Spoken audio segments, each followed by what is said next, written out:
Every contractor knows the secret to surviving is knowing what to throw away, knowing what to keep. Because every job's a winner and every job's a loser.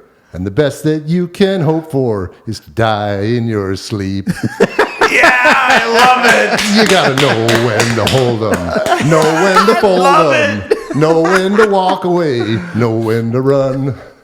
I love it. I love Kenny, by the way. That was our first Kenny, man. Kenny's awesome. Euan, thank you very much for that intro. That was amazing. We really appreciate it. And thank you for being on the show. Thank you for having me. Carlito. Manny.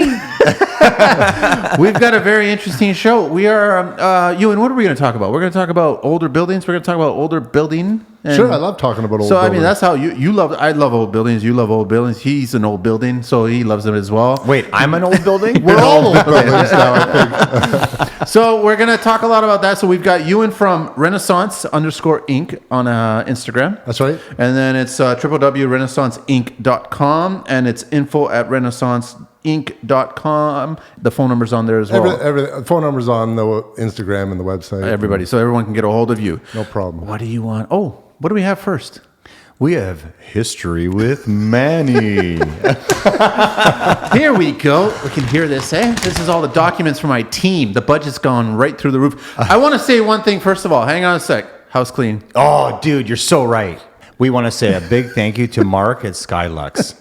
Thanks, Mark, so much for letting us record the podcast at Skylux Studios is where we're recording. This is our home now. This is our home, right? So we've been here quite a bit, and we want to thank him very much. Give him a shout out. Reach out to him. Call him for a next quote for roof. He does all kinds of siding stuff and everything like that. And I also want to point out that Euan brought us some olives, God. And I've already had one.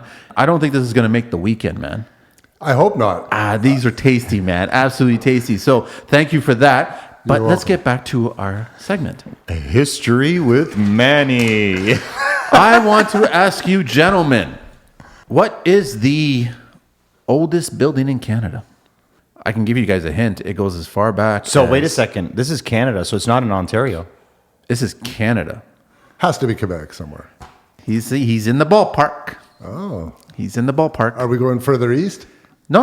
Yeah, it's Quebec. Oh, okay. It is Quebec. Then I'm lost already. It's old. So Notre Dame. Notre Dame. Makes sense. Notre Dame, so 1633. 1633. That was the first building in Canada. 1647 it became an official church. There was a fire 1759 and it was rebuilt. And then there was another fire. I'm trying to remember. There was another fire. It got restored in 1922. That's the last restoration that they had there. And then in 2014, they did the 350th anniversary. Now, I really was hoping it was Fort York. Oh. I can't believe that. Wow. Notre Dame. So I guess when the settlers come over here, they build the church first, then build the fort. That was the center of most communities in the old days. Was the church. Church first, right? And then you didn't get along and you started wars. Well, you had to forgive your sins. But all over the Prince Edward County area, you've seen all the churches. I mean, it doesn't matter how small the town is. There's a steeple that spires up, hundreds of feet. And people are now turning them into lofts. Imagine roofing one of those steeples. That is a little. I'm upset about that. You know, I'm upset by that. Why? Turning a church into a loft. It's a holy place to start your family. I don't know about that. Okay, so that was History with Manny. All right. So I love that. Yeah. Let's get back to Renaissance. Okay. So Euan, how did you get started in this business, man? You're young. You're younger than us, right? I'm older than you guys. No, you're not. I am. No, are you really? Yeah, he just told us that. I didn't know that. How old are you? I'm 52. What the? Someone beat us. I'm a senior statesman. Everybody, most 90% of our guests are younger than us, man. Well, I think the average age of Instagram is like 34. I don't know about that. Like all my friends are like in between 40 and 65. They're all on Instagram. See? So how did you get started? Well, it depends, I guess, what you're talking about. My own business is about 20 years, but I started in construction as a punk. I moved to Toronto in like 84, maybe late 84. From where? Or 85, Vancouver Island. Oh, you're all right, BC guy. BC guy. Vancouver Island, I love it. It's great. Yeah, it's a beautiful place. Beautiful. Beautiful. Love it out there. UBC, North Shore, everything. Yeah. The seawall. So I moved to Toronto and I got an apartment, and I coincidentally, 6 degrees of separation, bumped into a bunch of guys that I knew from BC, and we all started living together, and they were all tradesmen. So there was plumbers, there was carpenters, there was a sheet metal mechanic, and I just wound up being, they were all a few years older than me, and I wound up kind of bumping around between all the different companies they worked for as a laborer. I got exposed to a ton of stuff, and I started apprenticing as a plumber. I worked for a mechanical company, and we did a lot of black pipe installation, a lot of sprinkler installation. And That's hard work, man. it was really hard work. But That's I why. loved it. That's I why mean, you're I a big loved it. guy. I loved it. I mean, the more metal hard work, the better. slivers, man. All the oil and metal slivers in your fingertips. Running those threading pipes all the time. It's cool to look at. That's why he brought the olives oil. That's why my hands are so Was that the soft. trick when you're threading the pipes? Olive oil. No, that's only the Italians. My boss was Italian. His name was Gino. Of course, Of course it was. So this would have been your 20s, early 20s? Yeah, late teens, early 20s. Okay, yeah. And then that all came to an abrupt halt. I had a motorcycle accident, and I think everybody at this table has had one. No? Have you? Oh, I've had like 1,000. this was a pretty too. bad That's one. why I Oh, this was a behaved the bad way one, I eh? do. Oh, yeah. Yeah? Yeah, I had to go home and live with mom. I had amnesia for a year. Oh, that I bad. didn't know what my name was or what year it was. Oh, wow. I had like zero short-term memory, and I smashed my leg up pretty good. So, I slowly got better. It took a while. But then I moved back to Toronto. I got back into the trades, kept working. And all the talk at the time was, you're so lucky we didn't have to amputate your leg. And I'm like, that's kind of gory. But he said, wow, that's super common. Motorcycle accidents, people lose a lot of limbs. And it was kind of the topic of the day for me for a while. I also had the head injury because of the memory loss and everything. And I thought, well, I better find out how the old brains work. And so I went back to school, and because the topic of the day was this potential amputation, I went into George Brown College and studied orthotics and prosthetics. So I became a certified orthotic prosthetic technician. That's wicked. And I worked for a while up at Sunnybrook Hospital, Hugh McMillan Rehab Center. It was in the pediatric ward, and we were making devices for kids. Most of them were born with congenital deformity, like missing limbs or whatever. Yeah. So I worked there for a while. But I don't do well working in I don't want to drive to the same place every single day and do the same thing every day with the same people and the same office shop. job. Even though I was working in a shop, like I was a technician. So the clinician was the guy that was in the office meeting the patients, and he would cast a stump or whatever he was doing for a prosthetic, and then he would bring it back and say, okay, Euan, make me this. And that's what I like. I like making stuff. So I was in the shop.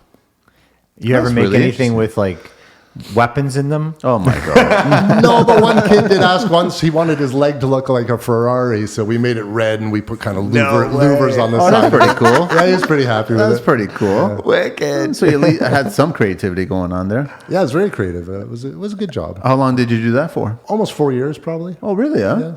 And then So to my mid-20s. and then got back into. Oh, this is really early on. Oh, yeah, I was just a kid, yeah. Wow. Yeah. Well, I got bored with it. I just thought, I don't want to be doing that. Like, I was doing that for, almost 4 years, and I felt like it was getting repetitive. I thought, geez, I come in, I do the same thing every day. I thought, I can't do this for the next 30 years. There's no way. I question that about track builders, man, like subdivision work. I and couldn't they do come that. in and frame model number 1, frame model number 2. It's like the same thing, basically. I think that's part of the reason why a lot of those houses get a lot of errors and, in the way they're built, and people get... They tell you to actually keep your mind active by not taking the same driving core or direction to your work, because you'll just be so caught up in it, you'll actually not pay attention to everything. Yeah, it's true. You won't see what's called the monkey. Oh my God. You that ever heard of explains that? everything. No. You ever heard about that monkey analysis thing? No. Where you get a room full of people and they're told one thing, to focus on one thing only. right? And so they do that, but during the course of this action of a group of people doing something, they're looking for this one thing. Meanwhile, the physicians there actually let a guy in a monkey suit walk right through the crowd of people. Oh, and they don't even see him. And they ask the people, how many people saw the monkey? And maybe about 10, 15, maybe 20% people say, I saw something, but I wasn't sure was it, because they were so focused on that one action that they were told to look for. It's true. It actually does work that way, right? So I could totally understand you going to the same place over and over. They say it's the same thing too, like the human brain and the eyes. If you're searching for something, like if you're sifting through a drawer looking for something, there could be something that you've lost for 20 years right there. And because you're so focused on trying to find the one thing you're looking for, you wouldn't even notice it. That's interesting you bring that up. It's true. It's fascinating. So I would have saw the monkey. I would have saw the monkey. If I saw a monkey, I'd be like, holy shit, a monkey. Yeah. And then you would be kicked out. I love monkeys to begin with. So. I hate monkeys. You hate monkeys? I hate monkeys. I love a gorilla. I love a silverback, man. Monkeys are bullies, man. Have you ever hung out with a gorilla? No, Okay, no. so there you go. I keep them apart, man. Wait a second. Can we change the topic? What made you hate monkeys? Well, a couple of things. We want to hear this one. I did a little bit of traveling, and Costa Rica. I was hitchhiking. No, I was actually in Egypt, in the Sinai, which is kind of Israel, Egypt. But I was sitting in a little cafe, and I had a bottle of Coca-Cola, and it was one of those little stubby bottles, and I didn't even know this friggin' monkey was there. But I'm sitting in the chair with my bottle of Coke, and the monkey came swinging out of the tree. And he had like a garden hose wrapped around his waist with a cord going through it, and he was tied off to whatever, so like he wouldn't run away. And he came swinging out on this thing around his waist, like it was amazing. And he just swooped right by, grabbed the bottle of Coke, kept swooping right up into the branch of a tree, and sat there drinking it, looking at me. Wow! I couldn't believe it. Taunting you, man? Seriously? Taunting me. That is good. And then ever since that monkey had a thing for me. He just friggin' hated me. I still like monkeys, though. I think monkeys are funny. I went to another monkey forest, and they sell. This is stupid. Okay, this is embarrassing. They sell you a bunch of bananas on the way in, and they say, "Oh, you can give bananas to the monkeys." Well, monkeys, and they see you with bananas, then 50 billion monkeys appear out of nowhere with their teeth showing, and it's like friggin' terrifying. I was chucking bananas around just trying to keep them away from me. So I was kind of traumatized. Now I understand. Okay, now we get it. All right. No monkeys on the job site. That's what we're basically saying. Wait here? a second. Hey, that's a difficult thing. Yeah. I was just about to get into that. How did we get onto monkeys? Your theory. Oh, no, about being so focused on one Yes, thing. taking a different route That's to work right. every day. That's how we got. And I'm the exact same way. Which is what I love about my current job, is that it's never the same. Yeah. Like, I love that. It's the creative part of it. It's, hashtag problem solver. I love getting into things. It's more challenging, though, the older homes, right? You always find stuff that so many other people did over the decades. Well, guys that do new construction hate old houses because everything's crooked. The walls aren't plumb. They're bulgy and weird, and you got to deal with it. Yeah, you have to be open-minded. And for them, they're production guys, so they want to go fast. Maybe they're getting piecework or, whatever they're doing, and they just want to pump the work out. They don't want to stop and goof around figuring something out. So, but these old houses are still up. They're still compared up. to subdivision houses, tract houses. Are they going to still be up 100 years from now? No. Because they weren't over-engineered. And is that That's what you're a great saying? term. The older homes were over-engineered. Well, I don't think they really necessarily even engineered them. I think that they just cut stuff big and they put stuff in and they kind of did conservative construction, right? You had true dimensional lumber. Yeah. You had They double didn't- brick walls. No building code. No building code back then. So I don't even know how they did that. I mean, I know there was architects. So what came first? Like The chicken and not the egg? the monkey. Well, no. See, that's what I mean. I'm bringing up another like chicken and egg thing here. Like, Did you go to a farm today? no, I'm just saying they start building houses badly, and that's what brought in the building code. Or did the building code come in first? No, you know what happened is it was during the 1970s in the U.S. when the energy crisis happened. And that's when the speed limits in the U.S. get dropped to 55 miles an hour because it was an effort to try and get people to burn less gas because they thought we'd hit peak oil and there was going to be this energy crisis. And that also launched the whole energy efficiency effort with homes.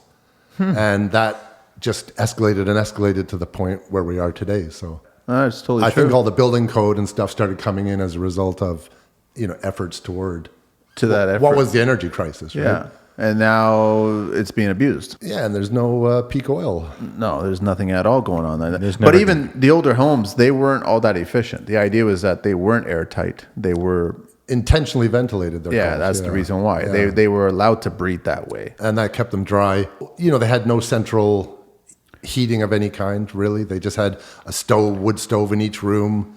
Fireplaces and wood stoves. Fireplace, yeah. And they wouldn't heat the rooms that they weren't using. They would close them off. Off in the bedroom. They had doors everywhere. If you go into old houses, they're like Yep. little rabbit warrens, right? There's little hallways everywhere and there's doors everywhere. And that was all because they tried to keep heat in one room. And even before that, they used to hang tapestries on the walls and stuff. It wasn't for decoration. It was a kind of a primitive form of insulation. Wow. Interesting. Where are we at right now in your timeline? My timeline. You for just that? left the hospital, Oh. so now you're working. I finished. I stopped doing this orthotic prosthetic stuff, and I enjoyed learning. And I thought, well, maybe I should go to school and see how much I really like it.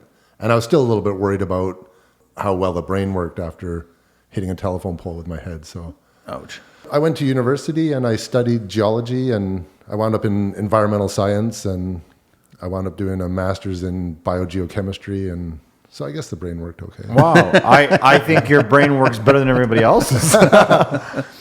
Wow. So then I worked as an environmental consultant for about almost 4 years. That was the worst job I've ever had. Is it what I think it is? What do you think it is? It's very slow paced. Again, I was a kind of a field tech, so I would jump in a van and drive around, and we were drilling. Core samples or? Yeah, we were drilling monitoring wells into the ground. Okay. Mostly what we did was try to remediate contamination around old gas stations and stuff. And Okay. a lot of people don't know, but the buried tanks that you go to gas station when you fill, they got all these big buried tanks. And in the 1940s and stuff, they would have buried tanks as well, but they were just these big steel things that were riveted. And they accepted a 10 to 15% loss of leakage just through the buried riveted tank. So I would go up to old gas stations and drill monitoring wells in, and then you go in and you sample the water and you take samples and stuff. And tons of places have like a meter of gasoline or diesel floating on top of the water table underground. Wow. That's scary. And if I told you how many of those are in southern Ontario, you'd freak. But does that include natural gas that's already in the ground? Would that be another form of it? No. So, if you go into a pristine environment and drill a hole in the ground, you'll find the water table. And, that's all you get, soil, water, and, the stuff that's naturally there. The stuff that's sitting on top of the water table in these situations is all leakage from, and they used to change oil in the 40s for cars, and they used to use it on the gravel just to keep the dust down. They used to just take the used oil and spread it all over them.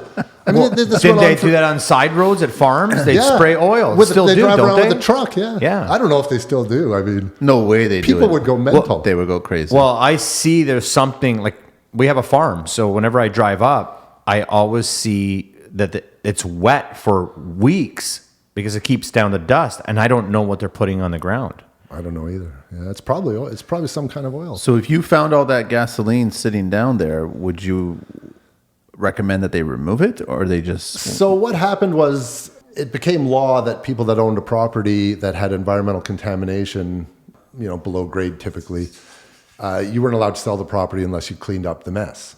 So I did a job. One of the jobs that really broke me in the industry was up in Oak Ridge's Moraine, which is a little town. It's a geologic feature from the glaciers, and it's what feeds all of the rivers, the Credit River, the Don River, all the rivers that dump into Lake Ontario are fed from the Oak Ridge's Moraine. And all the rain that falls up there in the snow, it soaks in and it comes down in the rivers. And this guy had a gas station. I don't know, like his great-grandfather had. It was like in the family for generations. And this guy that we went to do a cleanup for was like 80.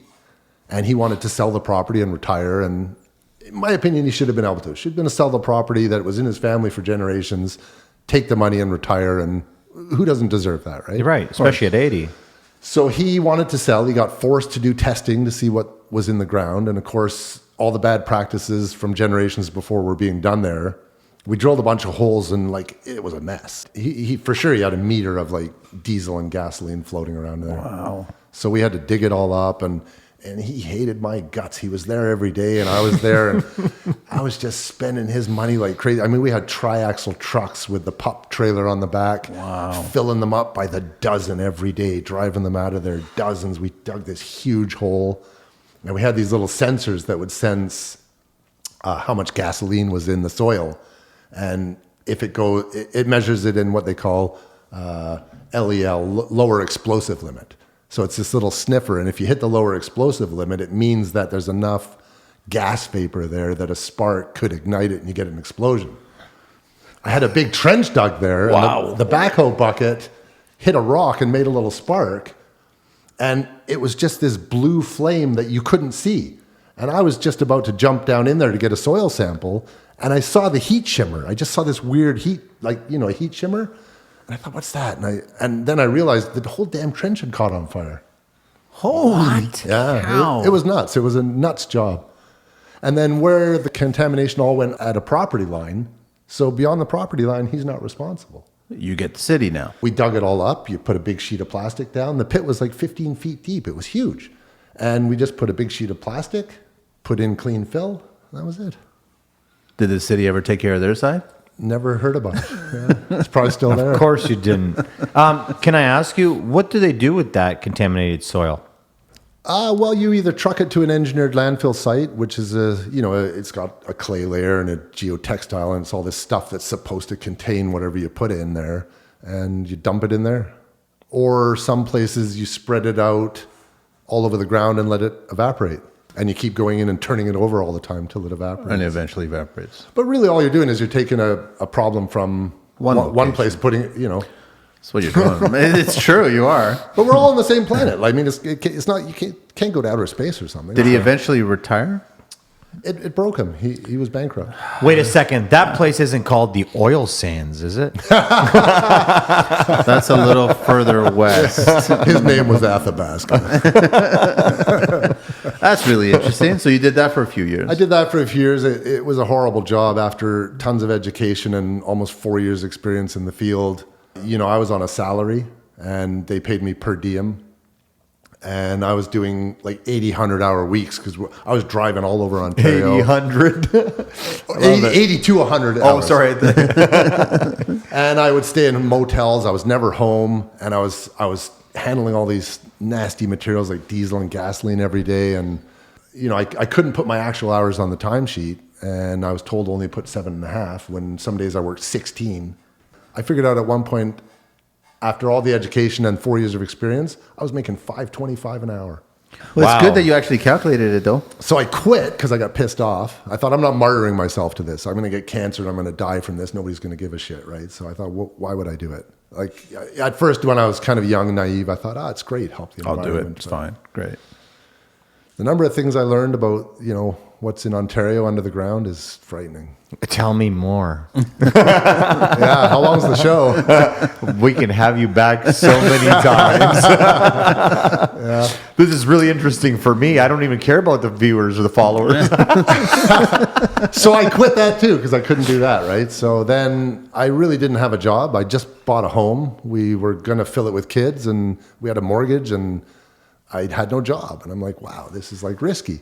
I'd always worked in construction through all of my schooling, and that's how I paid to get myself through it. And I always liked construction. So I kind of when I was a young guy, I kind of thought, well, I don't think I want to be doing this hard work when I'm 50 because it's going to be too hard. And I look back now, I'm full circle. Here I am doing the hard work. Yeah, and I love it. It's great. I mean, I almost think like had I not have got out of it, I'd probably be doing better than what I am now. Mm-hmm. But it's not a regret. It's just a thought, right? Somebody said, that was a friend, because my wife and I had fixed houses and sold them 2 or 3 times we did that. I'd work through Christmas, holidays, New Year's. Like, I just worked. I'm a worker. You're a contractor. I just work all the time, right? And somebody said, well, we need our bathroom done and we need some kitchen upgrades and we want to join the dining room and the kitchen. And I said, yep, I'll do that. So they gave me my first job, and I probably didn't do that good a job for them. I didn't, there was a lot of things I didn't know. So where did you pick it up? Pick what up? How did you learn? How did you learn to do things or what to do? Hands-on. I mean, I got exposed to a ton of stuff. My roommate that was a sheet metal mechanic was a very, very good tradesman. He was very precise. Everything was perfect. And, sheet metal is a very interesting trade, right? Like the most interesting thing is to make a duct go from a square to a round. And the math and the drawing that you have to do to figure out how many bends to put in it to get that square to go to a round, it's amazing. And he was a genius at it. We installed ductwork in the de Havilland Aircraft facility and Ontario Place down on the water there. We did a bunch of the ductwork there. Nice. At that theater. I really miss that theater. The Cinesphere. It was a great I used theater. to go there What do you mean when I was a kid. My mom took me hasn't- once a week. It hasn't gone anywhere. It's It's actually there, but they're not working. So No. It's still operational outside of the COVID. It's still operational. It is? Have you guys not driven down Lakeshore and seen the banners of what movie was playing at this certain time? This is all before COVID. Are you kidding? I drive Lakeshore like when I'm changing my There's route a up. movie, they were doing a whole Christopher Nolan, the Inception was there, Dark Knight was there. They all Manny, you just made me happy. What? But you got to wait till COVID now end. But No, that's great to hear. it's I still thought operational. all of it was No, shut down. It's still operational. And same with the Like Omnimax. I thought John Tory was trying to do a big revamp of the whole Ontario that was place. a whole and- casino thing, wasn't no, it? it was co-op buildings. Was it co-op Yeah, they buildings? want to do co-op buildings or casinos. You're right. They were. I thought it was there was some casinos. massive repurpose of that thing. But Until that happens, it's still, the Cinesphere is still there. yes, Right excellent next news. to, what's the amphitheater called there now? Molson Theater. No, It's changed. it's changed, isn't it? Budweiser stage? I don't know, but I watched It should Depeche be Mode called the there a few Hardcore times. Theater. Yeah, there's no marketing dollars for that one. Yeah. Oh, well, we'll plug it anyway. Hardcore Hotel. I like that. What's your favorite room number? 69. That's a shocker. 72, and That's you a owe me. We're getting off topic quite we a ha- bit. We have been since the monkey Sorry, talk. it's my fault. But I like the monkey story. So now you're new house, renovating. I did that job for these good folks that decided to help me out when I didn't have a job, and I never stopped doing it. Word of mouth. That's almost 90% of my work is word of mouth, and I take pretty seriously my responsibility to go into people's places, and it's their home. Yeah. It's a huge thing, and they're going to spend tons of money. They need to be able to trust somebody. They need somebody that can come in and give them good advice, tell them things that what their budget is. If you could defer something that doesn't kind of screw the construction up that we're doing, where you have to undo a bunch of stuff, throw a bunch of good money out, and then rebuild it. There's a lot of ways you can do stuff like that for people, right? Yeah, spend their money wisely, right? Spend their money wisely. Help them to spread it out over years so that they can get what they want without blowing their brains out in one big shot. And not call you names along the way. That guy cost me a fortune. Well, that happens anyway. That's just going to happen. That's just part of the business. So It's it true. just evolved slowly. I mean, I didn't really operate properly at first. I was kind of a one-man show. And, slowly over the years, you learn more, you do more, you get better jobs. You buy insurance, you get all the things, you hire people. become legit. You become legit. That's all it is, right? And you in have hi- employees or you have subs? I have employees. You have employees, right? So Yeah. you're running a business now. Oh, yeah. Young guys, old guys? A mix of both. Yeah. Mostly guys in their 30s. Good. They're good. And what do you look for in guys in your industry? A horse? A horse and a round shovel, and I'll pay him $25 a day. I'm in. Mostly, I just want a guy that wants to learn and will pitch in and do whatever. I mean, we're in renovation, so it's not like I used to run ads before you could do it on the internet. I used to run ads in Yellow Pages? in newspapers. Yeah. Community newspapers. Just put little ads in newspapers looking for, and I ran them all the time, and they were expensive. You get this little tiny 2-inch by 1-inch ad on a page full of them, and it costs you like $160 for a week or something. I'm pretty sure they're cheap now. I bet they are. I bet they don't bring many leads either. No, they My, don't. my buddies were telling me they were spending $60,000 on half a page in the Yellow Pages Yeah, In the yellow pages. per year. but I think that brought leads, right? I Oh, mean, it paid off. It worked. It definitely paid off, yeah. But I mean, don't you guys agree that construction is mostly word of mouth? So do ads really work? I think there's different construction models. Like, if you want to do a volume business where what you're trying to do is get as many leads in as you can get, you try to price accordingly. So if you get, say, 10 leads, you want to win 3 or 4 of them. But that's a lot of hustle. I mean, you've got to be pumping quotes out. You got to be running to visit people. I don't really know how you look after people really well doing that. Yeah. I mean, I can. So there's guys that can, right? Yeah, because your clients expect you to be on the site, but then you have to actually feed the business. Yeah. So you got to be off the site. Which is where another thing that I look for with a guy is a guy that can get onto the job site, make good decisions when I'm not there. Like, I can't be the guy that only makes decisions about everything. I'll teach you how to do it. I'll support you. And I always say, like, hey, pick up the phone. There's no such thing as a stupid question. Never. And even if it is a stupid question, who cares? We're communicating. Yeah, and it'll probably give us something to talk about, right? Do you have a problem with the guy showing up on time? Yeah, so, well, some guys are super punctual, but they got other big flaws in their game. Like? Like they don't seem to learn. They'll make the same mistake like over and over and over. I'm like, Is that a confidence? They're not paying attention. They're not looking for the monkey. or there's no commitment. I mean, another thing I learned is, you can't incentivize people to do a better job at work by paying them more. That's for sure. I 100% agree with you on Because that. I've tried that, right? You give a guy $30 an hour and all he thinks he is prima donna. You're so right.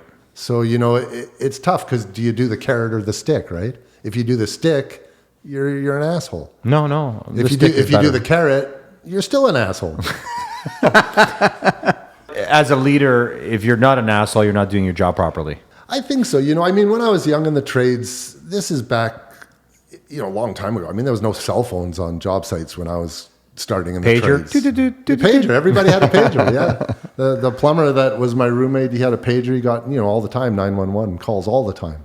He used to send me out. He'd say, take the truck and go do that service call. He goes, I don't want to do it.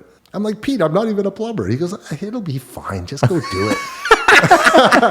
Especially in the winter when it was burst copper pipes. He hated those, right? But I loved it. I'd say, I'll go do it for sure. And it was for a company. I'd be like, well, how am I going to invoice them? He said, just cash. Just ask for cash. But that was the Wild West days. That's how you learn. That's how it The was Wild done. West No, days. that's I how love it's it. done. But you're a licensed plumber? Well, I did my apprenticeship, and the motorcycle accident kind of stopped all Stopped that. it from there, yeah. And when I got back, I got distracted. I did a bunch of other stuff, and That's what you remember. that's right. And what's your name? Call me Charlie. You got it. On that note, let's take a little break for our next segment. Building talk with Manny. He always gets it wrong. It's building code talk, man. Okay, let's do it again. Take 2. Building code talk with Manny. This might be an easy one for you. Uh-oh. Masonry support. All masonry shall be supported by what? 2 particular materials are accepted in the building code. Lintel? Well, materials. What are the materials? Steel, Yes. concrete. Yes. Those are the 2 materials that you're only allowed to use in the building code to support masonry. Makes sense. Kind of basic, but you'd be surprised by we start seeing some people. Stone should be on there too. You should be able to support it with Well, stone. it just says here, except the masonry, veneer walls are permitted to be supported, foundation wood frame during construction. That's basically it. So, And it's yeah. interesting you say that because I guess most of the houses you work on are all rubble foundations. They are. Yeah. Or brick. Brick, double wall brick, right? Triple in the basements. Wow. That's right. It became a triple in the basement. Yeah. You're seeing more Sitting on a brick footing. on a brick footing. Yeah. I'm doing a house now. You were there. The Oh, brick that's footing. that one there, really, huh? Yeah. Sticks 2 inches out, then there's triple width, then it narrows down to double, and then the double goes all the way up to the roof. Let's get into that. But that was Building code talk with Manny. he never attends the meetings, man. So I like the older homes, but I'm always dumbfounded that you do see that. I've seen like flat stone as a footing, boulders sitting on top of that, Yeah. and then the joints are fingered. Like they're starting to fade away. They're not waterproof. But the thing is, structures haven't moved. They restore beautifully too. I mean, Yeah. you can pack them with Type S if it's a good solid stone, and I mean, the foundation is, we usually do the inside and the outside, and waterproof from the outside, which you'll agree is better than waterproofing from the inside. Of course, Well, I that's know. the cheaper fix. cheaper way, but It's a Band-Aid. Yeah. But can I ask you? At least it gives you a safe, clean environment to live in inside, right? Where you don't have mold issues and But is it not a fact that basements in Canada were never meant to be lived in? They were just really storage or any true, yeah. basement, I think, in any home at a certain It's a fairly new idea for people to be living in basements. You still got a lot of southern cities in the States that have no basements at all. Yeah, and it's crazy down there. They don't have frost. I mean, they scrape off 6 inches of soil and pour it's bizarre. I don't get that. I don't get that. I don't understand that. It'd be hard to do, wouldn't it? Can you imagine like just scraping off a little bit and start to put a building? Start on? building. Yeah. It is pretty crazy. Wasn't that how it was in New Orleans? No, what we did was we took 100-foot pillars, ran them into the Well, ground. you did that for hurricane purposes, though. No, we did that because it was swampy area and is that nothing okay? it would just sink in. There's no And bearing on this. anything under 100 feet, you basically lose your house. It'd sink, settle differently. You guys were going how far down? 100 feet plus. That's expensive, right? How many? It is, but when you can live in a great area so close to the city, it made sense, right? And then what we do is we'd pour footings around it and start doing our rebar, and then we'd do a footing just to hold it in place. Everything was on stilts, so we never had basements. You could park your car underneath the house, but there was no livable space or there's storage. not. You find old buildings around here that are basically on stilts too. They're just old logs. They would just sink old logs into holes and sit Oh, the I house haven't on seen that yet. Yeah. Really, huh? I never seen that either. That's pretty cool. And they're not rot? You know Like- Barbarian Steakhouse down at Elm and Yonge Street? Yeah, I love that place. That's got a double basement below it. yeah, with the wine cellar in there. Well, when they dug that second basement, all the footings they found of those old buildings down there were wood. Wow. Perfect condition, right? No oxygen, that's why. Well, at least I know But you moisture eat steak. still, though, right? They're soaking wet, but no oxygen, so no rot. So they would get wet, they would stay wet, or they would get wet and get dry? They stay wet. They stay wet. Yeah, And yeah. so as long as the wood stays wet, it's fine. You know, like they salvage logs these days that Yeah. were sunk in the bottom of a lake or whatever for 300 years, and, And they they're pull them up. perfect condition. Yeah, same thing, right? There's no oxygen down there. It's cold. So what makes them turn to stone? Petrified wood. That's I don't know. That's a different process. I that's a think there's different something else process, that's yeah. And Well, I've seen isn't those- that from submerging with minerals It's going a kind into of. it? I think it's a kind of a volcanic thing. It's Yeah. Oh, it is? Okay. Yeah. and it's expensive. Have you seen it in person? I have them. Like What do you mean? I have like Oh, I thought you meant the actual countertop. no, I have pieces of it. My wife loves them for like That's, Oh, yeah. that's a coasters good question, and though. stuff like that. I'll look that up. I'll find out. I'm curious Yeah. about that myself too. See, that's exactly what I did to teach myself what I needed to know to do construction. Is I would talk with people. Something like that would come up, and I think I got to go find out what that's all Go about. find the answer. And these days it's so easy. I mean, Dr. Goo, you search it on Google. I I don't actually- trust Google. Dr. Koo. You can't talk to the caveman about anything technology here. I actually think that petrified stuff is also encased in epoxy too. I think some people are making those slabs where they actually put them into and pour epoxy around. And then Those are do the- beautiful. Yeah, it's gorgeous. It's stunning. But then you see the price tag and you're like, no. Toyota or piece of slab. Slab. Oh, slab. And I wanted to ask you, what are the things that you like about older homes and what are the things that you dislike about older homes? And when we talk about older homes, we're talking about what, 60 plus, 70 plus? Older homes to me are sort of 100 years plus. 100 years. Yeah. Okay, you want to go that far? All right. I mean, that's mostly what I work on. Okay. The house we're working on now is from the 30s, and that's a kind of a young house for us, really. Okay. Wow. Yeah. They were all built a certain way back then. Yeah, it's pretty much all we do is on super old houses. What I like about them is, they're just. I don't really know what I like about them. Oh, sorry, guys. I'm looking over here and talking to I don't know who. I was lost in thought. We're over here. You don't know what you don't like about them? I don't know what I like about them. I mean, they're beautiful. I like the style. I like that each one is unique. So when you Yes. drive down a street, the brickwork is different, and sometimes you'll see a repetition of a similar house, but they're never the same. You're so right. And the millwork, I think, is beautiful. It's never the same. Then you get inside of them, and I mean, the plaster and the moldings and the detail on the floors, the staircases you see. I have It's gumwood for wainscoting in my home. Beautiful. Yeah, the whole house is full of gumwood. That's very hard stuff. Yeah. And extinct now, right? So it's, Handrails, they make a lot of that. Yeah. So it's nice to have people like yourselves and have them come over because then they appreciate all the detail, right? 'Cause my house is 140 years old, right? Nice, I love it. Yeah. What makes a heritage home? There isn't really, it's an artificial construct. It's kind of something that a group of people decide that this area is worth controlling in some way so people can't just demolish stuff.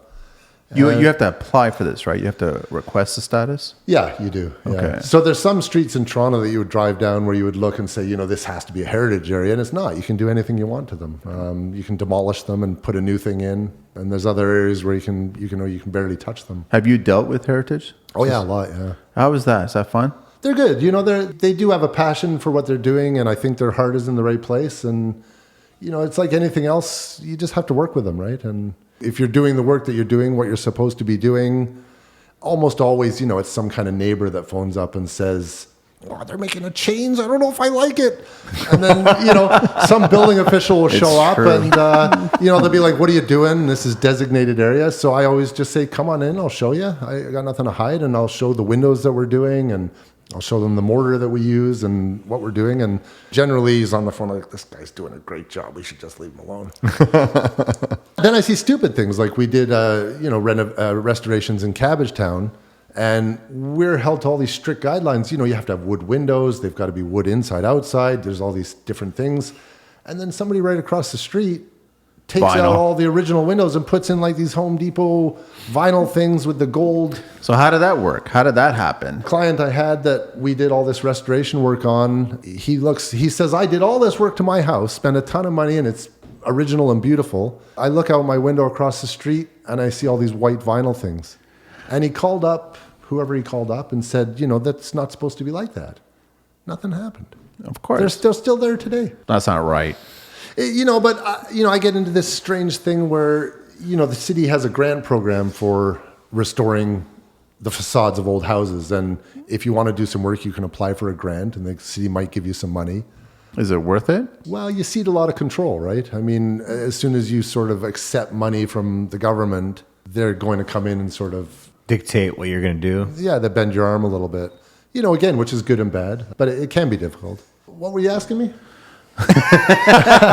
No, I was just trying to get an idea of working with them. I've never worked with them, and I'm just curious about, like, they're coming in making sure that you're not, I guess, you're cleaning the brick, you're tuck pointing, but you have to replace it with lime. Is that the idea, that you have to still stay true to the original? Well, Or you don't? How does that work? Where's the fine line in heritage? I don't really know. I've worked for many, many years with Restoration Mason, who happens to be a female. She's incredibly talented and That's fantastic to working hear. with lime mortars. She's super talented. How'd you find her?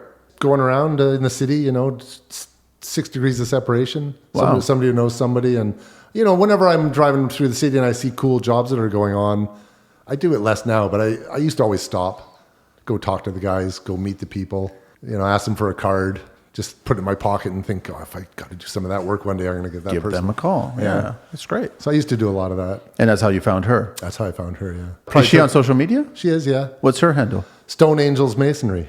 Stone Wow. Angels Masonry. Yeah, Lee brilliant. Bamford. Excellent. That's very cool. And she's very good. Super talented. Old school lime, hot lime, all that stuff. Hot limes, it's a fun thing to do, but it's not super practical. I mean, you can buy lime that's pure lime in bags, and it's dry powder, but you hydrate it, you turn it into a putty, and then you mix it with the various things you mix it with. A lot of the problem we have is that we're kind of purist with lime on the jobs that we do. It's actually really a big deal because the brick and the old buildings that you're restoring, you have to use the correct mortar. And in the old days when they were built, there was no bag stuff; it was all mix on site. We actually got together just recently and wrote a letter to the AOC or something, What's Architectural Conservancy of Ontario. Okay. And we just said, we get a lot of specs for jobs on old buildings come in, and in the mortar specifications, they'll say, "Oh, use lime, putty, and put some cement in there." And we're like, why would we do that? That's a really strange thing to ask us Who's to do. saying that? The engineer? Well, wouldn't that change the Architects. coloring too? The coloring's fairly easy to control with oxides and different things. So, you have to do a bunch of mixes and compare them and try to get them right. So mixing cement in there, is it going to make it makes it harder. harder? Yeah, Which so you- means it's going to crack. You always want the mortar to be the sacrificial element in a wall. So the mortar always has to be softer than the masonry unit. So why was this particular case? Well, I don't know why. Once an architect said, we don't want you mixing your own. We want you using a bag lime mortar because we want it to be consistent. It was like, what, you're telling me you don't think we can take a measuring cup and scoop out, you don't think we can measure and make a consistent mix? I mean, it's silly, right? But they just don't understand the process the way we do. And that's where I get to the point where, you know, all these consultants and architects and people that are trying to do conservancy of old buildings, it's a great thing. But they need to put some of the control in the hands of the tradespeople that really know what they're doing and let them decide what the best thing for the building is. 100% agree. And with maybe that. learn from them. Learn from them, right? Well, how many times are these people actually on site? Well, certainly not as much as we are. Yeah. So I mean, they show up and they're interested. Like they really do want to learn it, but this is not stuff you can just learn in a couple of jobs with a couple of visits here and there. Or in a classroom. I've studied this stuff intensively for, decades now. And I'm just getting to a point now where I'm feeling like, I think I got a grasp on this stuff. I think I get it, right? And I still keep learning with it all the time. The idea to me that you can say, as not even a tradesperson, as a consultant or architect, you should say what the right mortar is. It's crazy, right? I agree. So I'd like to change that. I don't know how that would change. It's a very difficult thing to change the momentum of an industry, right? Is that one of the biggest things? I guess that's the brick and the mortar, the facade, the exterior of a house. Yeah, that's where they start questioning heritage, staying true to what it was like, right? It's all the street elevation. Okay, so then you're also dealing with a lot of wood porches that they deteriorate over time. Almost none of the porches in Toronto are original. They weren't original to the architecture of the house. Oh, wow. So they were always added on afterwards. They really didn't have porches when these houses in 1880 and stuff were built. They had a little portico maybe over the entry, just a small thing, but these big porches we have now, they were all added decades later. Get out of here, really? Yeah.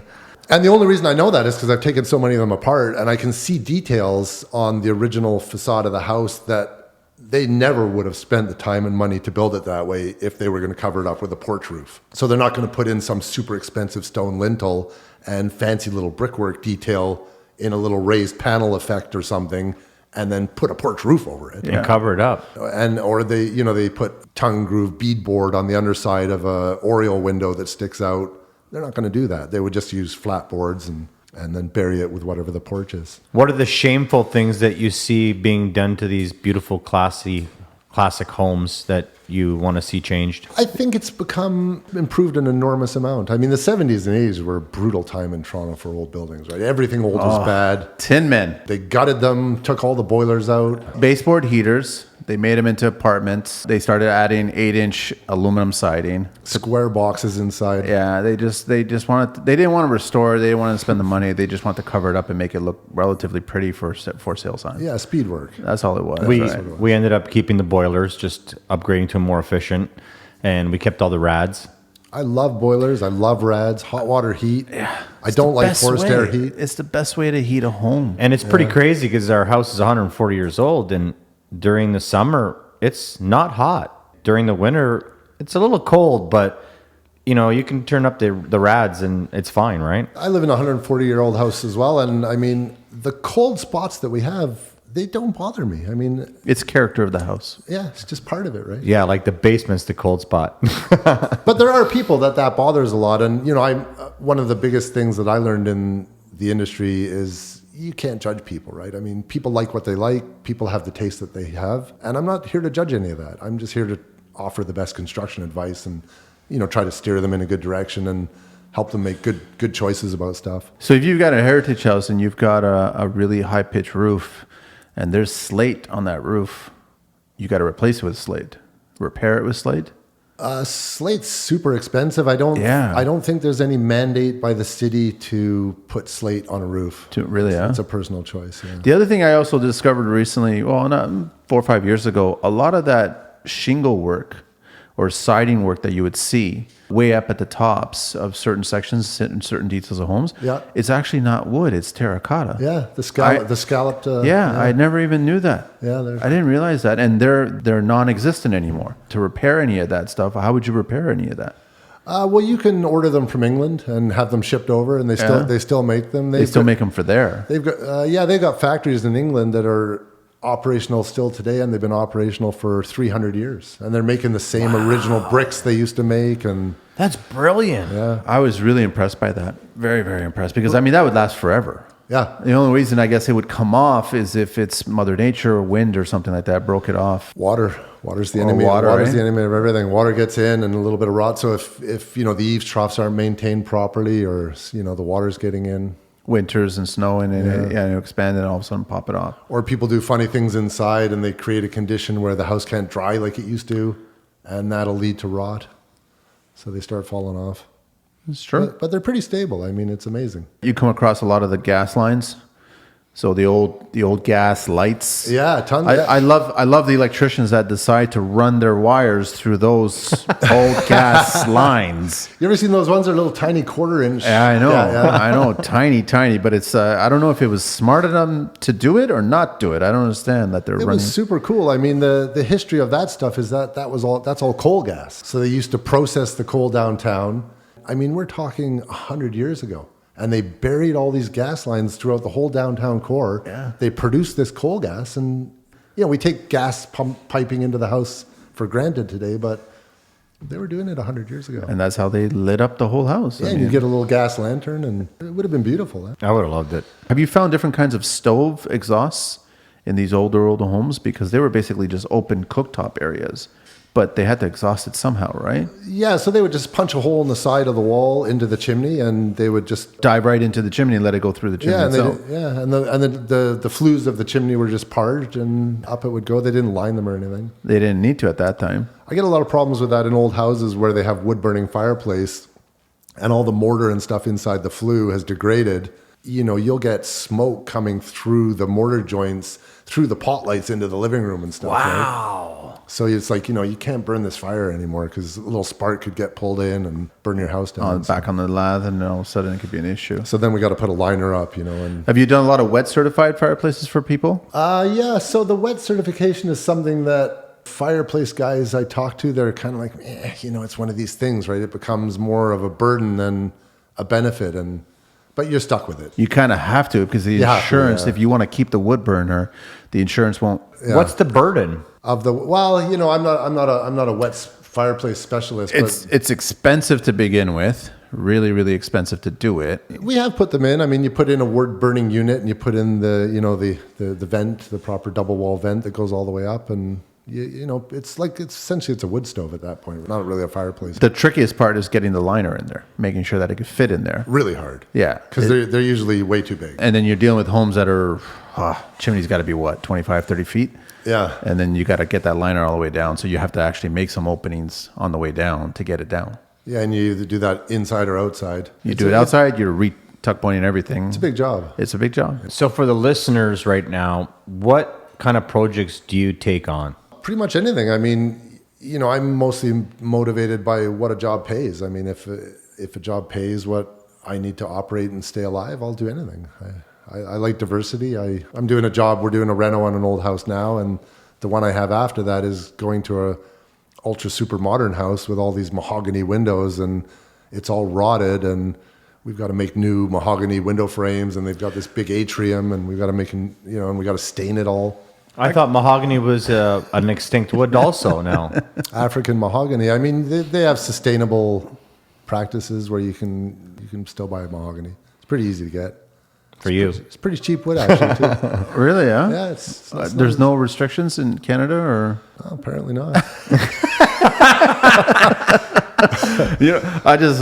I guess I'll just say, yeah, we are recording. I was like, we're not wired here, but yeah, we are wired. Well, if he's buying it, it's obviously there. Well, I actually do like mahogany. African mahogany. I It's like it a beautiful lot. wood. It's I a mean, beautiful wood. a ton of doors these days, entry doors, they're all mahogany. What were the original doors? The original doors? Pine, they're all pine. They were all pine then? Yeah? Yeah, you get some that are oak, but most of them are pine. And they were just painted over the Yeah, years. they were always intended to be painted. Yeah, you want to cover up pine. Most of the trim in the old days was intended to be painted because paint was a kind of a luxury product. Really? And it was a kind of a reflection of wealth when you could paint.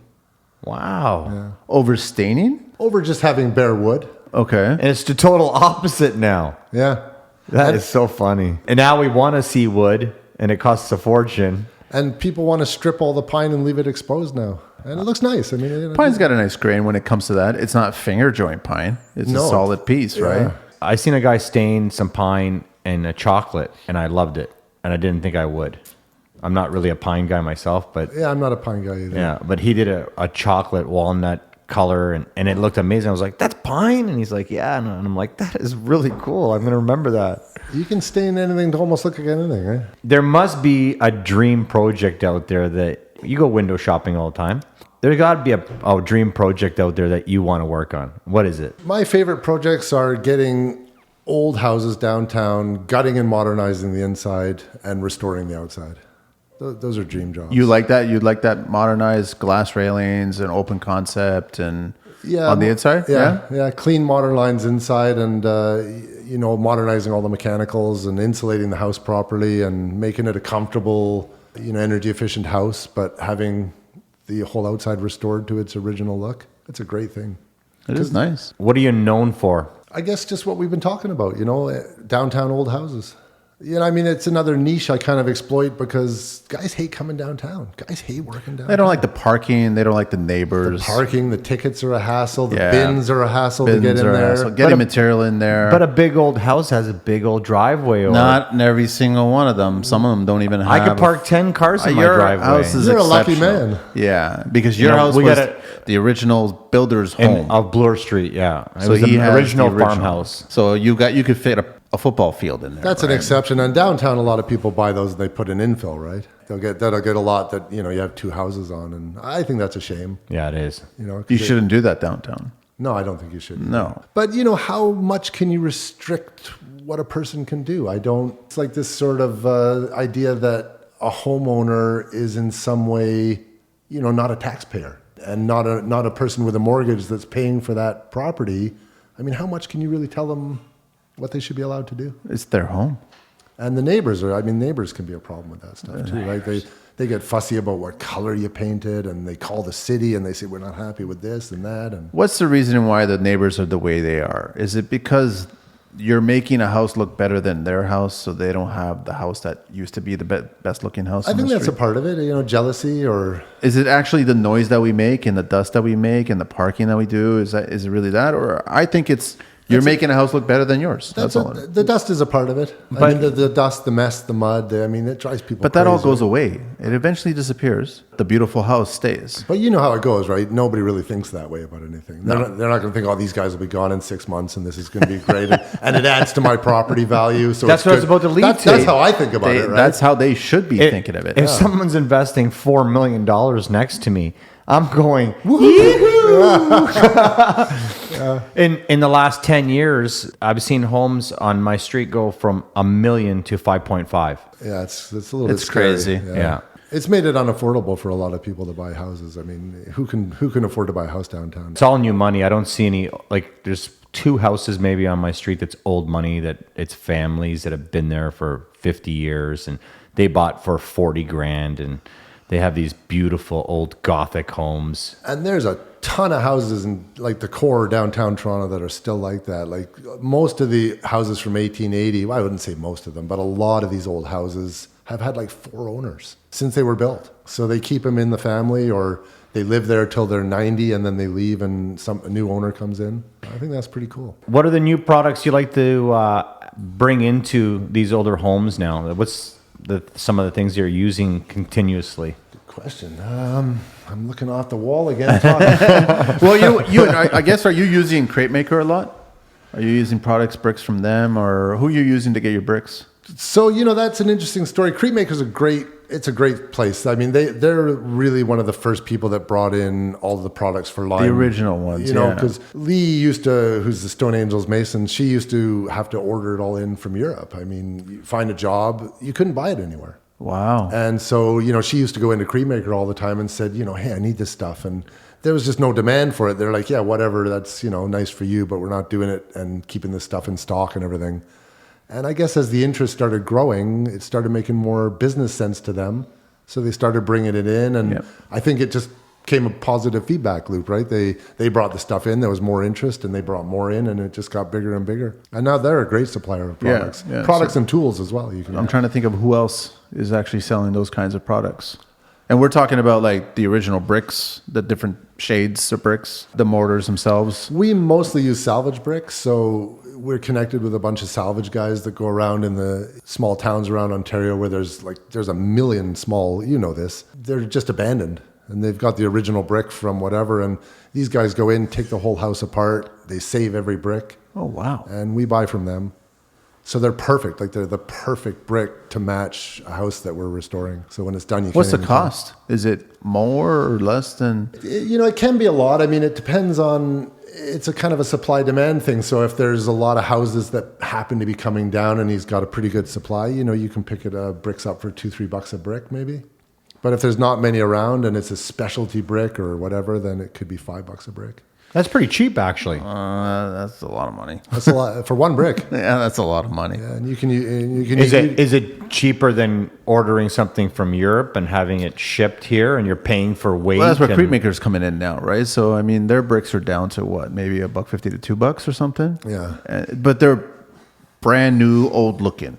Yeah, right. Brand new, old looking. The problem there comes is their hardness, right? It's how hard are the bricks. Yeah, it's still different, and trying to match it to what's already there for a century. That's where the challenge is. So does that mean that you have to do the whole area? You just can't tie it in, or do you mix it up? You shouldn't tie it in, right? You shouldn't even use a hard brick in a soft brick building. And the problem with that stuff is that you will not see the damage that will do to the building for 40 years. Yeah. Because it's water, right? The water gets in. It just takes a long time for the damage to happen.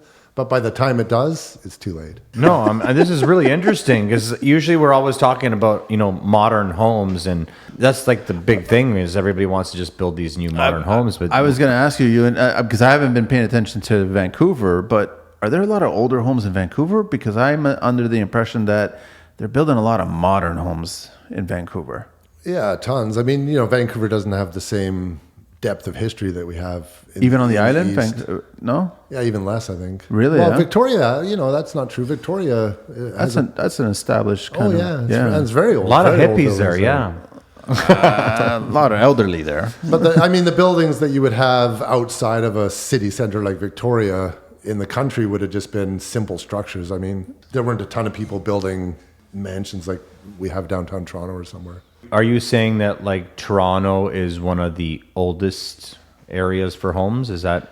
Well, all of Southern Ontario. I mean, all the way from Kingston all the way down to Windsor. I mean, there's every single little town packed and loaded with these old buildings. The main drag is all from late 1800s, early 1900s. They're nice to drive through and see. And just those little back streets right off the main drag, you get a little street, one or two over, and they're all these old brick stone buildings. They're beautiful. Picton's loaded with nice buildings. I know, and I was just about to get to, I think you just gave me a new bug. Usually look for tractors. Like I'm a tractor guy, so I'm always looking for tractors. Now I'm going to be looking for stone. I got an old tractor. I got an old Massey 50. Oh, nice. Yeah. Oh, bigger than mine. I've got 20s. Oh, do you? Yeah. They're beasts. I don't have a tractor. I'll give you one of mine. I got one sitting. But speaking of, give you one. Huh? Speaking of that, one. So what tool brand are you? I'm not really married to a particular brand. I like Bosch a lot. They've got some great stuff. Oh, I was waiting for Hilti. Hilti's great too. I bought a big bag of Hilti tools recently, and I'm really enjoying them. I mean, their sawzall's super powerful. Wow. Is it? Yeah, I think it's kicking the butt of my Milwaukee right now. No way. It's That's the first time I'm hearing that. Really Corded nice or battery? Battery. Oh, battery. Nice. Yeah, it's right in the back of the truck. I can show it to you later. I only use Hilti, so I don't know any different. Oh, okay. Yeah. That's not true. You said you used DeWalt. I did. For hanging pictures. Hanging pictures and cutting wood. I have a lot of Makita. I think Makita makes great tools. Yeah, I love Makita too. Yeah. That's good to know. We know that you're a GMC truck guy with that pretty snazzy wait a tailgate. second. But that's the only truck you came with today. You must have a van. No. I don't have a van. Trailer? No. No, really, No. Everything gets delivered. Yeah, and we set up on a job site, and we move from job to job, and everything's always on a job. One crew on one job site, move on to the next one, next one. You're not like one guy here, one guy there, one guy here. It changes all the time. Again, it's what I love about my job. I mean, sometimes we'll have 2, 3, 4 jobs on the go, small jobs, big jobs. My favorite thing is to always have an anchor job. So get a nice big job that will take us a year and a half to finish. And then, you get a bunch of bathrooms, a bunch of kitchens, a bunch of little jobs. And then summer comes and we do a bunch of restoration work. This takes us to our last segment of the show. And that would be Green Book Manny's Talk. Green Book Talk. It's not mine, it's his book. No, we call it Manny's. I call everything Manny's. You do a little, He always says, why does it have to be mine? And I'm like, it's because it's Manny. what is Carlito's today's Green Book? Worker appropriately standing or stepping on ladder. What's the fine? Worker Inappropriately standing. I was like, appropriately. I was like, what? Sorry. Inappropriately standing on. What's the fine? Yeah. Why are you asking me? What's the fine? Oh, I'm asking both of you. I mean, I would First guess offense. $500. I'd say $250. Yeah, it could be less. It was $250 for the first offense. So, Manny. and we all know what that means, right? You have to have 3 points on a ladder, right? 2 hands and 1 foot. So inspector catches you, first fine's $250. Just trying to educate some people. There's a lot of. It's hard to work on a ladder with 2 feet on there. Working at heights issues are extremely difficult to deal with. I mean, it's time consuming. It's difficult stuff for people to manage. Well, when I heard that an electrician has to bring in a scaffold to change a light bulb, Yeah, that's pretty nuts. well, that's technically speaking the right way to do it. I know, but you But how's can't that set practical, that up. right? I mean, Because it goes against, he can't work on the ladder to do that. He has a power tool or whatever, so he has to actually bring in a scaffold to do that. and the invoice is $1,500 for a ladder. Yeah. I know. How do you do that? I So, don't- I well, mean, that's where there's some contradictions, right? They're going to drive us all out of business. Do you do a lot of ladder work? Well, we do when we're doing jobs that require a lot of ladder work. I mean, our jobs evolve all the time, so it's hard for us to kind of constantly be doing the same things, right? What are some of the things in the homes that you come across that you actually built that you're pretty impressed with? I mean, I guess really what captivated me recently was how hard it is to build modern. Wow. It is a challenge. It's challenging. I think it's harder to build a clean line modern house than it is to build a house with a lot of trim. Your measuring tape has to be bang on perfect. Yeah, everything shows. For me, that's the easy part, but I would assume trying to tie in something existing for 100 years or 80 years and then do a renovation to make it seem like you were never there would be harder. Maybe I've just gotten comfortable doing that, and I don't see that really necessarily as a challenge. Like I now, appreciate but- your work more than a new modern home. I just find that you're I'd working. appreciate both of them, man. No, I do, but totally would I just think appreciate it's more of an art what he's doing. You're taking something that's existing and trying to like make it flawless, like you were never there. Like that's the way I look at that. But with modern, you're Modern's like kind of standing out. It's you're like a bright eliminating light. all these walls, and you Yeah. have the challenge of mechanical now, how to heat everything, which right off the bat should be radiant. But then you got a challenge of AC. But then you got to figure out, okay, so where do I hide a powder room? Where do I put storage and closets if it's all open concept? Where do I put my elevator? That's a secondary. You still need a staircase, though. Is that something you're doing also with some of the older homes, putting elevators in? Yeah, we put an elevator in a place in Picton. It was a interesting job. That's pretty sandy soil, pretty high water tables there. So you were low by the beach then? The foundation for the elevator, you guys were digging quite a bit. We were going to put the elevator down to the basement, but couldn't because trying to dig the pit, every time you dig, it just all started caving in, and the water was rushing in, and it started threatening the main building. Got a little scary for a while. So the elevator could only go to the main floor. That's Yeah. it. I mean, elevators nowadays, you can get an elevator for what, 10 grand? 15. 15? 20. Yeah. I mean, I think for a residential place, A 2-person elevator? it's a different thing than for, just a single family dwelling is a different thing than a condo or something. Like even a small condo. My wife, she builds homes. She's doing townhouses right now, and every single townhouse has an elevator. Are they like the pneumatic ones, or are they? I'm not sure. I haven't been in there, so I Every single one's got an elevator? Yeah. They're tiny too, On right? Avenue Road, right around the corner. Four-story towns, or- Treasure Hill's the builder, and they're building some pretty crazy townhouses. It makes sense because I guess that when you get at that certain age, most people started thinking, let's downsize and get into a condo, or let's downsize, get into a bungalow, or let's just stay in a house and put an elevator. Or let's move into a townhouse, pretend it's a condo, but it's still a feel of a house, right? Elevators are a game changer for sure for Yeah. people to stay in their home, which is a great thing because who wants to leave an area that you get comfortable in, right? Yeah, that's what it is. You got your roots. So I'm interested. There must be one nice treasure you found in one of these old homes. A safe, some coins, I'm still looking. an old gun. Lots of bottles, probably. Lots of Love old letters. school bottles. A lot of bottles.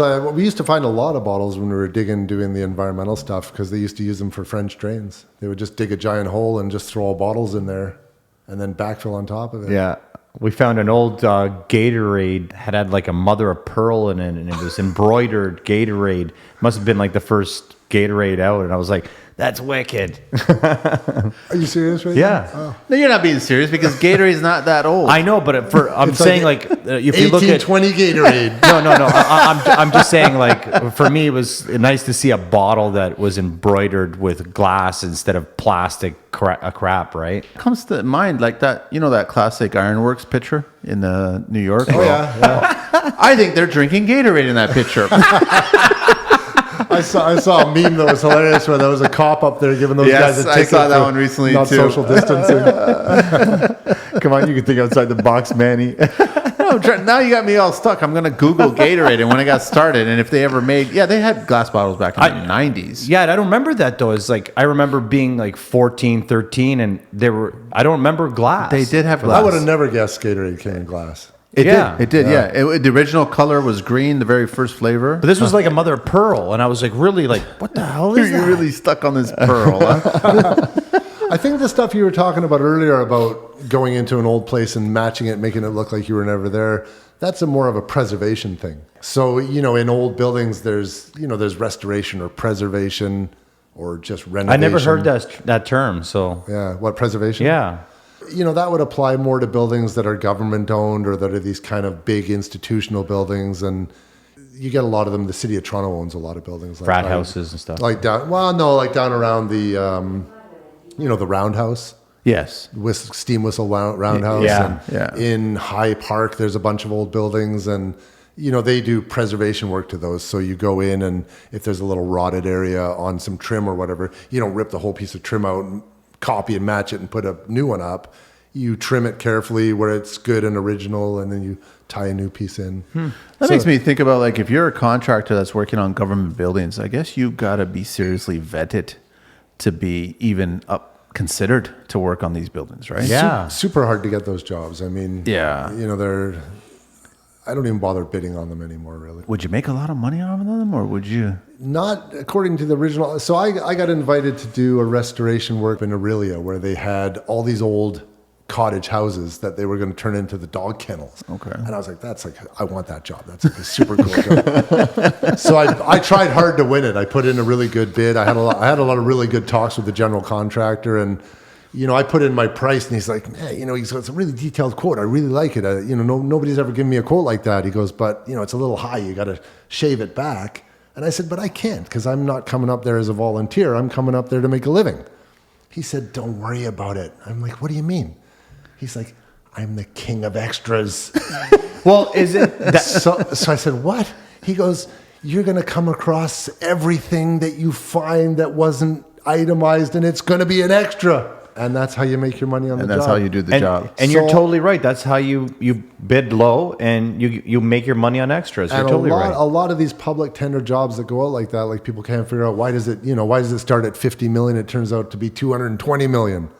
And that's exactly the reason. That's the game, right? So the original budget figure that was reported was the low ball figure to win the job, and then it's extra. And that's what, Okay, what if we did that in the real world? you couldn't. You couldn't. Yeah. Because we would be fired and we wouldn't get another job. Can you imagine a homeowner Yeah. saying, "Oh, you're going to spend $400,000 on your reno," and meanwall later it's $12 million. Yeah. You can't get away with that. Well, you'd own the house. You could put a lien on it and own the house. That's Shark Tank behavior. Not something I would do, but for 400 million. But you're bringing it up. But bringing it up. But it's a whole different game. I mean, that world of even in renovation, restoration, preservation, whatever it is, old building work, that's a whole different game than the residential. I'm just trying to think of like if you actually got hired to remodel parts of our prime minister's home or the White House or whatever. That's been making me mental because I would love to go do that. And I've seen the numbers that they sort of put on the renovation or It restoration. has to be public, right? So all these numbers have to be out there. Right? You get into those jobs and you're stuck. I mean, they hang around your neck like an albatross forever. Yeah. I can imagine. They'd right? still probably be there right now. But if you would, pulled yeah. it off, though, if you pulled it off and it turned out great, then you're pretty much set. Yeah, I would guess. think so. Yeah, That's how I'm just thinking about the networking. By the way, I did this house. And then You might recognize it. and it is how it works. You win one good job like that, and I tried that hustle for a while, beating the street. I mean, that's a hard game to do, right? And when I got word of mouth working, and the work's coming, and it's like, wow, man, why am I going to go chase all this stuff that? But you got to stay hungry too, right? It kind of keeps you sharp by doing that. Because I think if you just sit on what you have already, then you're going to go back into that routine where you're going to do the same thing over and over. Driving the same route every day. Right. Yeah. And then all of a sudden you're seeing the monkey, right? That's just how it is. So I think it's Or you're missing the monkey. You're I missing the really monkey, sorry. hate this monkey. I'm going to be seeing monkeys on the whole way home. I know it for sure. Listen, have you not seen Trading Places? Yeah, that was a long time ago. There was a monkey in there, okay? But yeah, I think it's important to stay, because I think what's happening is all the younger guys are doing it. We keep hearing about the younger guys coming on the show, and they would do what you were talking about in the beginning, and they actually stop at all the job sites and go in there and give up the card and get the number, and then all of a sudden they get to work. If they're doing all the hustling, then just because you're at a certain age, it doesn't mean you should stop hustling. But you do also know they're going to learn all the same hard lessons that all of us had to learn. Eventually. Because they'll go in and win a job, but at the end of it, when they've got $5 in their hand, they're going to be like, damn, Wasn't worth it. it wasn't worth it. Or that cost me $5. And then the problem with that, well, that's even worse, losing money, right? Yeah. I mean, I'm not even just talking about a drop in your profit percentage. I mean, when you're actually spending your own money to fix somebody else's house. Yeah, I've been on projects where I've literally had to just disconnect from knowing that I'm not making any more money, and I had to finish the project with a smile and just finish it happy. And it's been more than once. I've been there lots of times. Yeah. I think we've all been there. Yeah. It's very demoralizing, right? It's just how it is. Where you But- sit there and you go, you know what? I could have just stayed home and did nothing, and I'd be in a better situation. But that's why it's only a particular kind of person that does the kind of work that, we do. It's very true. I'm curious, are you still on the tools? Oh, yeah. So you love working? I love working. I've been at times in my career where I wasn't really on the tools a lot. I had a great crew. Things were going great. Things change all the time. So, but every time, when I'm in the office for too long, I go crazy. The body hurts. It doesn't feel good. I don't know. I don't like it. The body hurts. It doesn't feel good because you're sitting down too much. Yeah. Wow. It's true. Once you're active and you get going, you keep going. It all goes away. A body emotion stays in motion. You're totally right. We were talking about sleep the other day, and I told Manny I sleep maybe 3 to 5 hours. Yeah, that's just stupid. That's all you sleep every day? Yeah, that's stupid. 3 to 5 How do you hours. do that? It's going to It catch doesn't- up with you. it doesn't affect me. It's going to catch up. What affects me though, and this is what I'll get to Is because 10 hours of Manny sleep. is not my doctor. What does affect me is when I sleep I wouldn't 8 take hours. you as a patient. I honestly feel like I'm broken. If I sleep 8 hours, my body is. There is a seizing up. technique there that they do call it that you actually feel groggy if you actually sleep too much. You 8 have to hours find, you is have to too find your much. sweet spot. But I'm just telling you that 3 hours is not your sweet spot. That's a little too low. But I don't know, maybe some people are biologically able to do that. Well, I was explaining this to him. I you did could sleep. be an alien. I may be. I am Croatian. When I did my sleep apnea, they brought me back again and then again. And the guy said, I didn't think your numbers were right. You're hitting 6 different levels of REM sleep in 3 hours, where most people take 10 to 12 hours. And some people don't even get past 4. Is that what he told you the test was for? No, I actually went to the test because I snore like a bear. Oh, you're a beauty. Yeah, thanks. You know what? I've been punched too many times in the nose. Deviated septum, right? I can't breathe out my left. Hang on. Oh, thanks for that. They can ream that out, You know what, though? Someone said to me, your nose is crooked, and I kind of like it. And I said, you know what? You're right, this character. It's remarkably straight and do you nice need looking. Thanks. Next to the chunk on the side. So if you had anything you could change in construction, what would you change? Holy man, small question. I know, I eh? better look at the wall again. Tiny question. Tiny question. Tiny question. Say it again. If I could change anything in construction, what would I Anything change? at What all. would you want to change? You know what I would change? Carpenter's pencils. We're not talking to you, Manny. We did. No, I actually have love Pika. carpenter. I love carpenter. I will take a carpenter pencil over a Pika any day. I love my Pika. Yeah. What about just your regular old round pencil? That I'll even take a 2H, an HB or whatever. Yeah, all the cabinet guys use those. I love right? those. don't Yeah, use they all have their I purpose. love Like those. the big pencil you have right You now. have a utility knife. concrete. That's a framing brick, or whatever. yeah. That's it. That's Those it. are my favorite though. I use them for everything. When I use drywall or I'm doing small stuff like 2x4s, I'll use my Pika. I know a carpenter's pencil that you would use if I actually gave it to you. What? If we made Construction Life carpenter's pencils. Oh, yeah. With a flashlight in it. How would that work every time you sharpen it? No, at the end. Removable tip. Back to our question there. What would I change in construction if I could change anything? I think I would try to figure a way to make the relationship between the contractor and the designer or the architect an easier one to manage. Where is the resistance there? Yeah. Well, I think there's people with a vision, and they're the ones that are selling a vision to a client, and that's a wonderful thing. Here's this drawing, this is what I see, and the client's like, I love it. And then we go in as the contractor and say, oh, okay, that's, very nice drawing, very nice idea. It's going to be 60 grand. And then they're like, you're a crook. And it's like, well, the designer, the architect, everybody's been paid. They've done all these drawings. They don't charge a little bit of money. They're expensive. Oh, right? they're very expensive. $150 an hour or whatever they are. Well, that's a cheap one. And they do all the drawings and they're all paid. Their part is done. And then the contractor comes in and has to bring it to reality and bring the bad news about the cost of it and everything. And in all fairness, shouldn't the designer actually give the client a rough scope of what they think this potentially will cost? but they don't know. I mean, I've had That's that. that's where I have the problem. So they should actually tell the client, okay, here's a beautiful design. I just presented it to you. We are in the $300,000 to $350,000 range, and go out to contractors and expect to get 3 bids in that range. But they don't do that.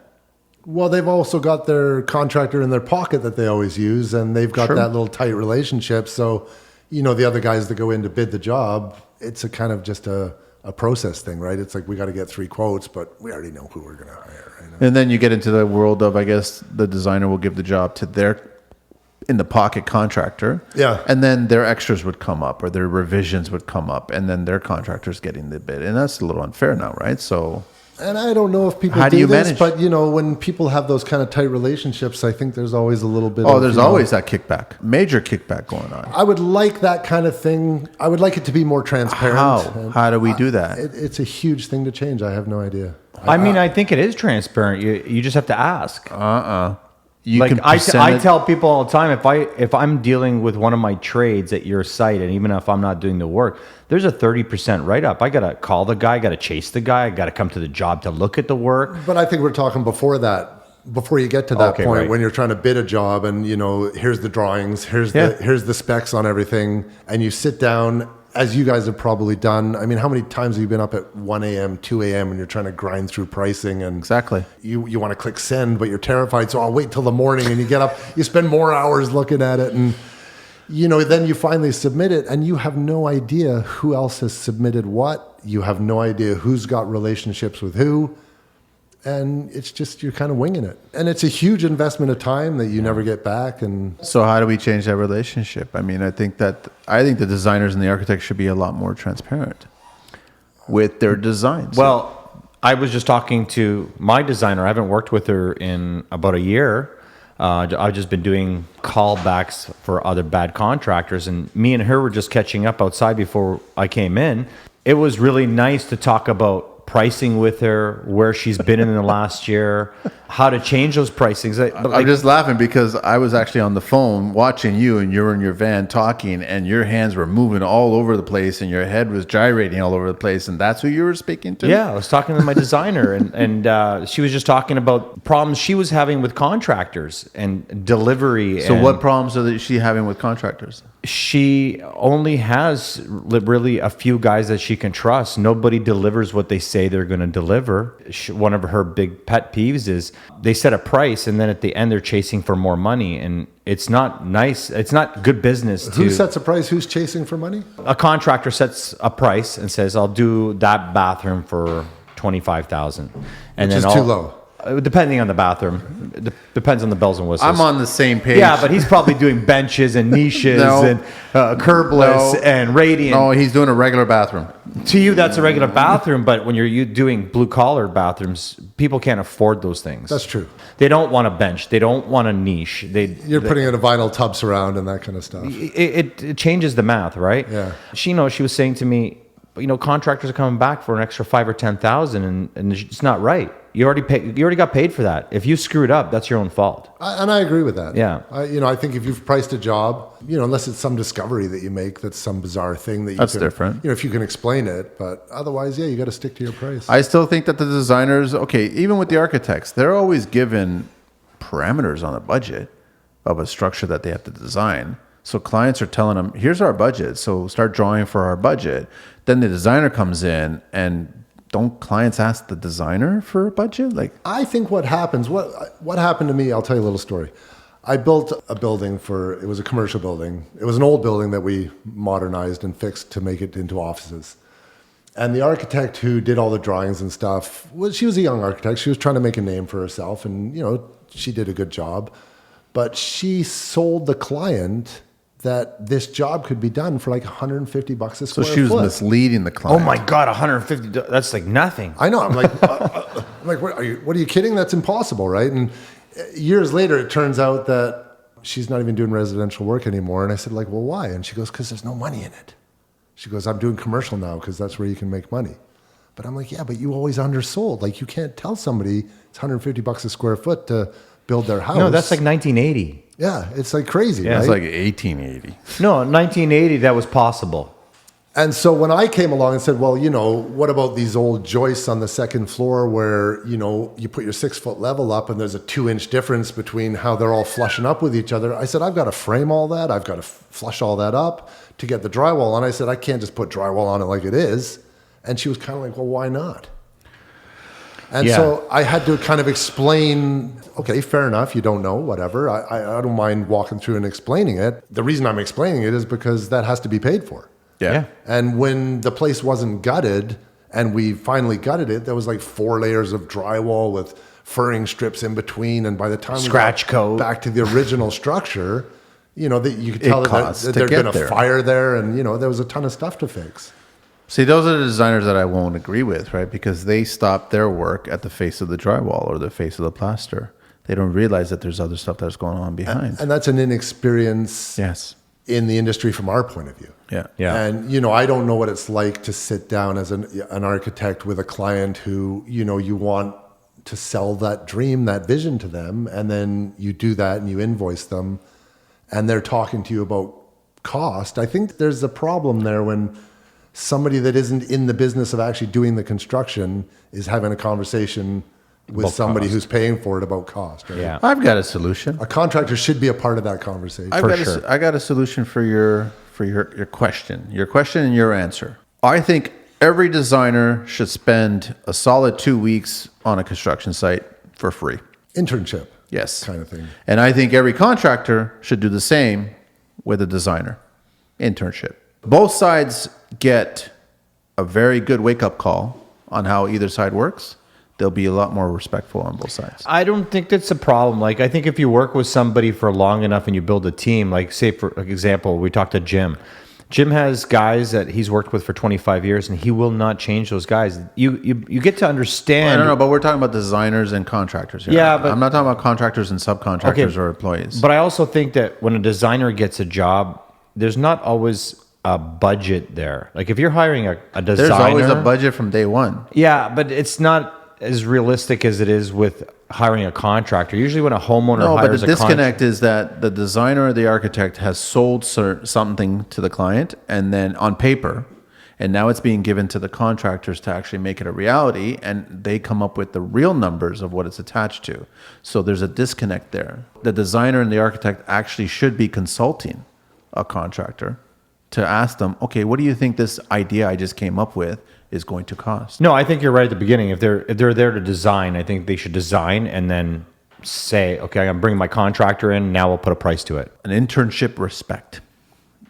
IR. I don't know. Do you have 2 weeks to just kind of blow, just kind of hanging out with someone? Like a part of the problem with that is it's bringing a lot of structure to an industry that is, kind of an organic industry. And part of what I love about my career, the industry that I'm in, is that there's no constraints on it. There's nobody telling me, oh, you have to be here and do this and do that. And if it sort of got into that, that's getting into sort of tract housing or this kind of thing. I think even guys that do that kind of work, they love that ability to get out there and just do what they do, and they don't have to get involved in all of this.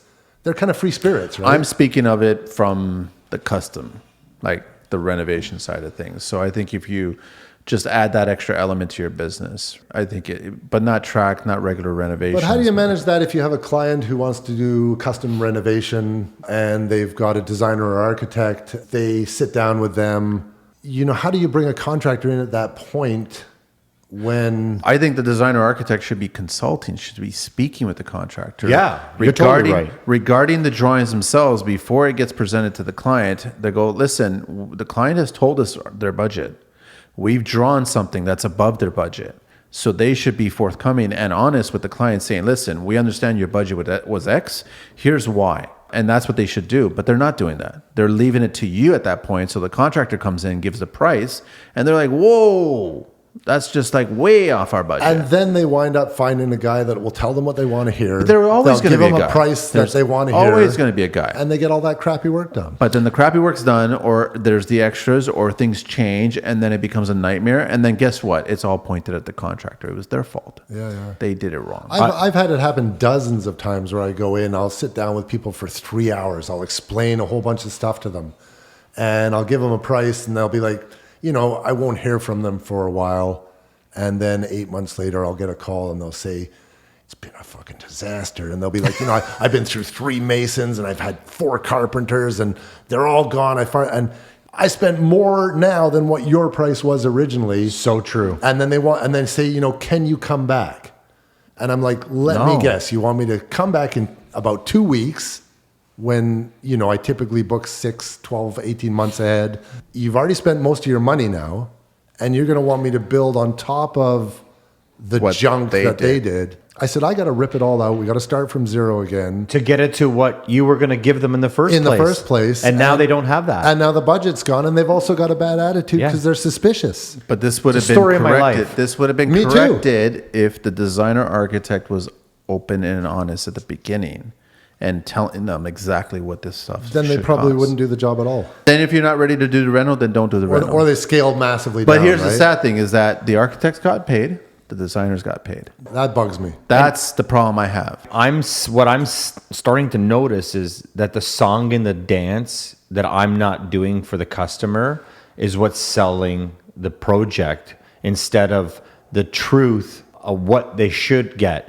Like they're getting someone coming in, dressed really well, beautiful hair, talking the big part, the mumbo jumbo. And then I come in dirty. I tell them how it is. And they're like, no, I don't want the truth. Who is this monkey? Yeah. Who's the monkey? I don't know why, but I just looked over at you and I saw a big banana. Something's happening here. Okay, on that note. That was your nose you saw. On that note. It's crooked. Yeah. Ewan, thank you very much for joining the podcast. Thank you very much, guys. We really appreciate it. This has been educational and fun. That's Ewan from at Renossance _Inc. Yes, sir. Instagram. And it's www.renossance.inc.com and it's info@renossance.inc.com. Phone numbers are on websites, Instagram. You find him there and he'll do an amazing job. And we had a lot of fun. And you have any more questions? No, you don't. Well, I got tons, but he's going to come back. We love talking. You're coming back. Thanks again, Ewan. Really appreciate it, man. Thank you, boys. Thank you so much for being here. And we learned a lot of stuff, not just about monkeys. Did we? I'm not sure what we accomplished here tonight. No, we learned a lot of stuff, man. Carlito, get us out of here. 416 TO, baby. Out. Banana.